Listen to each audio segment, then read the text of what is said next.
Go right down here in the front. Christopher Walsh, Bama Central. Just last year as a player, how do you think you improved the most on the field, and what are you looking to improve the most this season? I think last season I was a more explosive player. I was able to rip off more explosive runs, be a more explosive player for our offense. So I think that's how I improved going from my sophomore year to my junior year. But this year, my biggest focus is being the best leader that I can be. Foregoing the draft and coming back for my senior year, being a veteran on this team is something that I take a great amount of pride in. So how am I going to positively affect my teammates? How am I going to set the standard for the young guys and guys that need direction? How am I going to be the best possible leader that I can be? So I think that's going to be the next step for me as a player and how I can continue to improve my game. Go over here on the second row in the middle. Hey, Damien. So you tweeted about UCF claiming the national title back in January. Yeah. They're still at it, still claiming the national title. So how does that make you feel going into the season that they are also saying they're the defending champs? To be honest with you, I kind of lost interest in that whole thing. It was kind of fun in the beginning, but ultimately, I'm kind of focused on us and our team and how we can continue to improve and how we can go into the season and be the most successful we can possibly be. We'll go over here on the end, far left side, front row. What sort of similarities do you see between Jerry Jeudy and Calvin Ridley? Almost their entire game. I mean, the way they run routes is the same. The way they catch the ball, the way they look it in, everything that they do is the same. Their open field moves are the same. So, Jerry Jeudy's a great young player for us, and I think that he'll really step into his role this year with Calvin being gone and really fill that role just as effectively as Calvin did. So, he's one of the young guys. We got a lot of talented young guys, especially at the receiver position. So, I think all of those guys will kind of step up and play that role the best that they can. We'll go over here on the second row, all the way to the right. Benny Snell Jr. said he was the best running back in this conference. What do you say about that? Good for him. I mean, it's great for you to have confidence. I mean, who doesn't think that they're the best? A lot of people, you're not the first person to ask me about that comment, but I mean, don't we all think that we're the best at our position? So, some people say it, some people don't, but at the end of the day, we all want to be the best, and we're all going to compete to be the best. So, Benny's a great player, and, I look forward to competing against him, this season. Go to the camera position over here on the left side. How would you like to see the quarterback position shake out, that battle for it, and what kind of preparation did you have coming into this event to try to field these kind of questions? Well, before we come in here, they kind of give us a list of questions and how we could potentially answer them and what to expect and things like that. But as far as the quarterback position, the way that we feel as a team is we got two great guys that can step up and be leaders for our offense. That's just kind of how it is. Whatever happens, whoever shakes out to be the quarterback, that's up to Coach Saban and Coach Loxley. They're going to do whatever's best for our team, whatever's going to put us in the best position to be successful as an offense. But at the end of the day, we got two great guys that can be leaders for our team, and we're very thankful for that. Go down here on the front row. Damien, what will you see from a Coach Loxley offense, running and passing? What's the differences?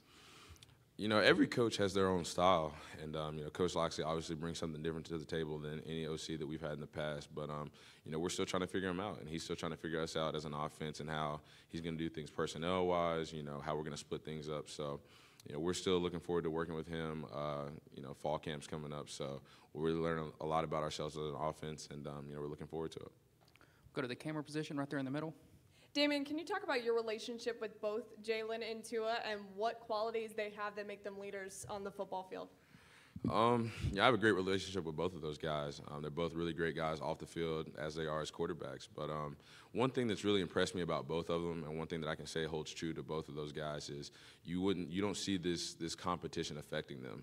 If you just walked in, their relationship with each other, how they act with the team, you wouldn't really know that there's a quarterback competition going on. Both guys just come in and day out and try to be the best players that they can be, lead this team, and just go on about their business. So their relationship with each other, is really respectable. The way that they come in and work with each other and push each other to get better. But it's really remarkable about those two guys, and we really appreciate the relationship that those guys have. Go to the left side on the aisle, second row. Hey, Damien, right here. How are you? Doing well. What is the mindset for this season, and has any player engaged in any of the rat poison?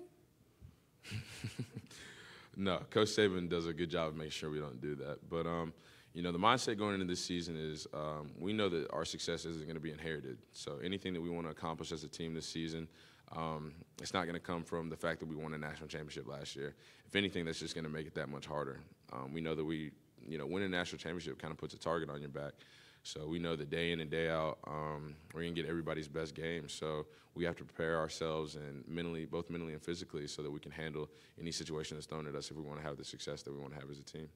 Go to the camera position on the front row over to the right side. Damien, with this being your fourth offensive coordinator in the last 3 or so years, is it ever tough for you guys to get into a rhythm, and how do you kind of get through that? I mean, it's always different. Like I said, every coach brings a new style to our offense. But ultimately, Coach Saban's just doing what he thinks is best for us as an offense. Guys get positions that they want to take, and so he always brings the next best guy. So you just got to have faith and trust in the process, and trust the fact that Coach Saban's going to do whatever he can to make us the most successful offense. Go over here on the aisle, third row on the right side.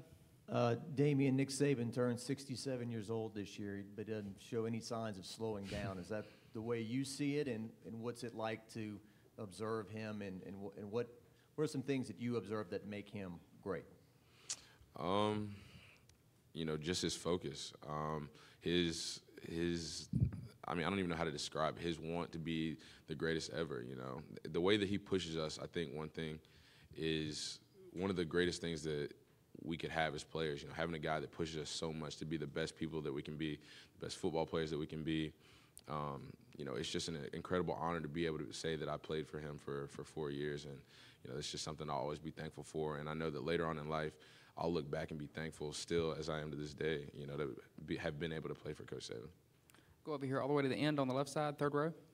Hey, Damien, you had 6 true freshmen making impactful plays in the second half of the championship game last year. Was that something you would even notice at the time, that you had that many true freshmen out there, or are we to the point now that you've had a couple classes come in behind you that just true freshmen every year are more and more prepared to play right away?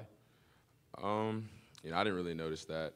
I think that the reason why is because, from the moment you get on campus, you're expected to play to the standard. The process that everybody talks about, the standard that Coach Saban has said, everybody's expected to live up to that standard, whether you're a freshman, you're a senior, anywhere in between. So that's just kind of what's expected of you. So we don't treat them any differently just because they were true freshmen, or we're not surprised at the fact that they played so well as true freshmen, because at the end of the day, that's kind of what's expected of you. If you got a question for Damien, just raise your hand and we'll get a microphone to you. Go to the camera platform in the top left back there.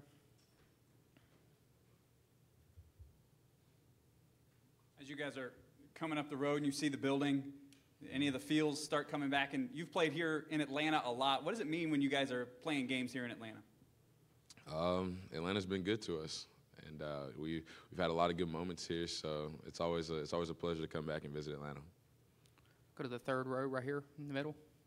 What was the team reaction to the one loss you had last year, knowing that you would still likely get an opportunity to make the college football playoff, but the fact that there is such an expectation of success, what was it like just to maybe hit that reset button and then make your way to a college football playoff title game again?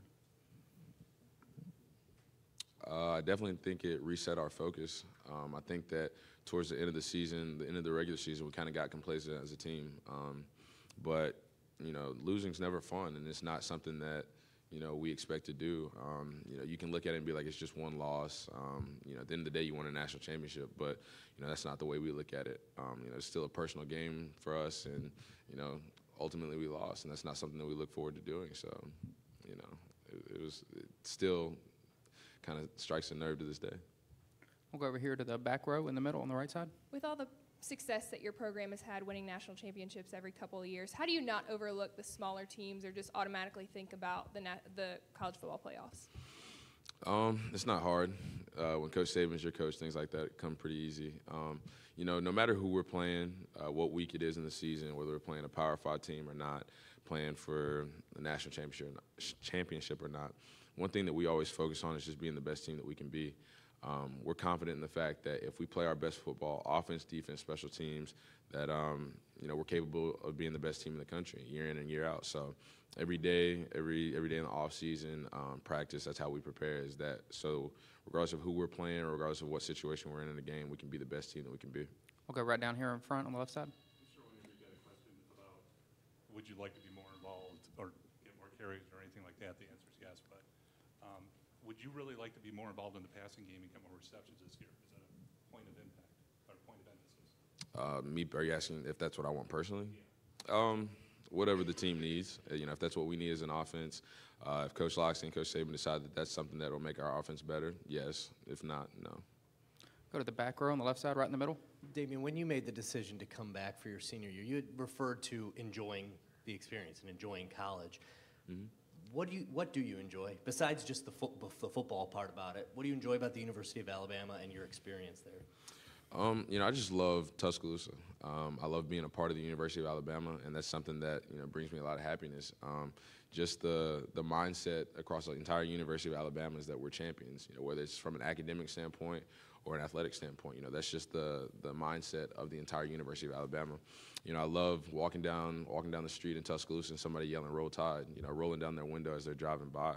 There's just so many things about being a part of the University of Alabama, living in Tuscaloosa, that really bring us joy as athletes. So, coming back for my senior year, it wasn't hard, and something really enjoyable for me. Go to the back row over here on the right side.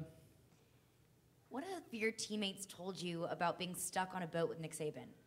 I was there. How was it? It was horrible. Tell me about it. So it was Coach Saban's brand new boat. He had just got it, so we took it out on the water, having a good time. And all of a sudden, it just kind of stops, and obviously he was upset. And it's a brand new boat. She's like, "How are we running out of gas? It's a brand new boat." So it was honestly fun though, getting to see him get worked up over something besides football. I'll go over here, standing on the right side. Damien, this is really basic, but what's motivating you right now in your senior season? Being the best leader that I can be for this team. Being a senior this year, obviously makes me one of the veterans on the team. So how can I positively affect people? How can I kind of set the standard and, point people in the right direction and, just be the best leader for this team? Got time for just a couple more. If you'll raise your hand, we'll get your microphone. Go right over here.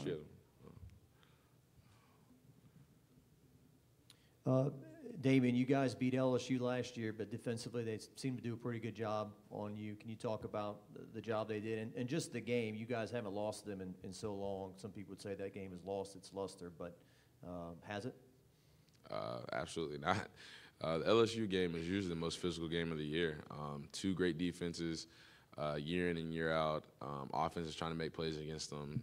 It's just one of those grinded out games. And usually those games lead right up until the fourth quarter until somebody kind of breaks through. But I wouldn't say that game has lost any of its impact. I think that's one of our toughest games year in and year out.